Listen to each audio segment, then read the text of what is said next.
COVID in the USA, a tale of two presidents, 2/6/2020 to 1/20/2022.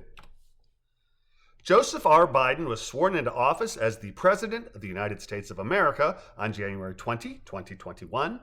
When duly elected and legally selected, President Biden was sworn in, the U.S. had suffered 403,596 COVID deaths under former President Donald J. Trump's watch. January 6, 2020 marks the first of Trump's 403,596 deaths, which ended 349 days later when the citizens of the USA evicted the bungling megalomaniac from the White House. Donald J. Trump chose blatant lies and misdirection as his COVID policy, a decision that resulted in a U.S. death toll that started at zero and climbed to an average of 1,156 lives lost per day. Deaths that were mostly the result of a U.S. that floundered under the dizzying spin of Trump's false trumpeting and impotent posturing. MAGA, baby.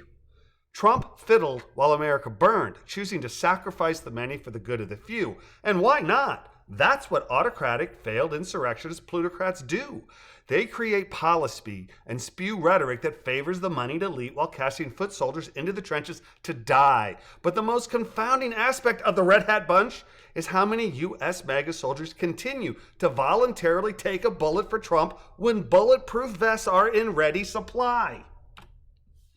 Trump's Make America Hate Again plan was apparent from August 6, 2015, the date of the Republicans' first 2016 election debate.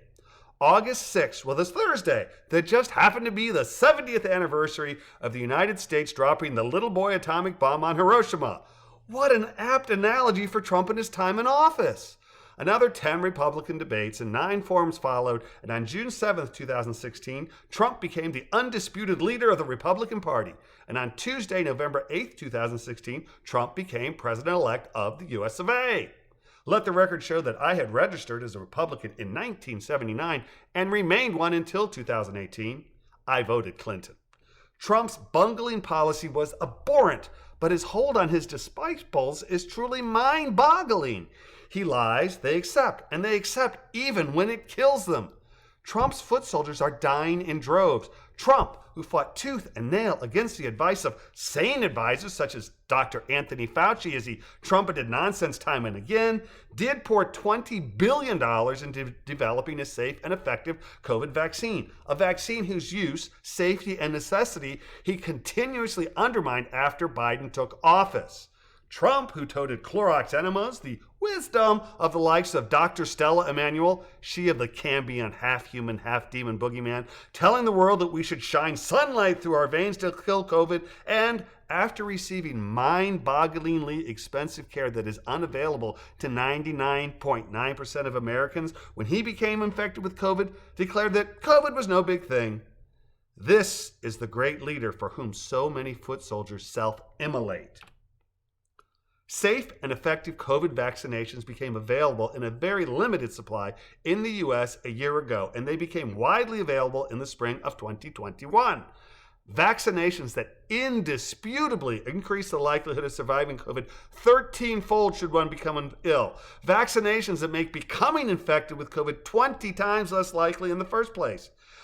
Yet here we are, a year later, with less than 2/3 of the eligible U.S. population vaccinated, a much smaller number boosted, and a much larger number not following social distancing guidelines or wearing masks in public, largely due to the misinformation campaign Trump foisted on his minions. America! As of today, the United States COVID death toll is 861,791. That's 458,195 U.S. COVID deaths under Biden's watch as compared to 403,596 under Trump's. Trump's daily COVID death average climbed from zero and reached a mean of 1,156 over 349 days. Biden's daily COVID death average climbed from 1,156 and stands at an average of 1,255 over 365 days. Trump lied, spun, bungled, and it is adherents who make up the vast majority of U.S. COVID deaths. Deaths that could now be mostly avoided if we just follow the science, roll up our sleeves, get our vaccinations, and work together. Working together to fight a common enemy. That's what America is supposed to do. But I guess we'd rather kill and die, cheat and lie, despise and cry than band together and do the right thing. Apparently, it's better to chant, "Let's go, Brandon," worship a fraud, and kill through action and inaction than it is to face the truth and call a truce. Hey, we can always go back to frothing at the mouth, rabid idiots after beating COVID. MAGA, huh? Fascinating.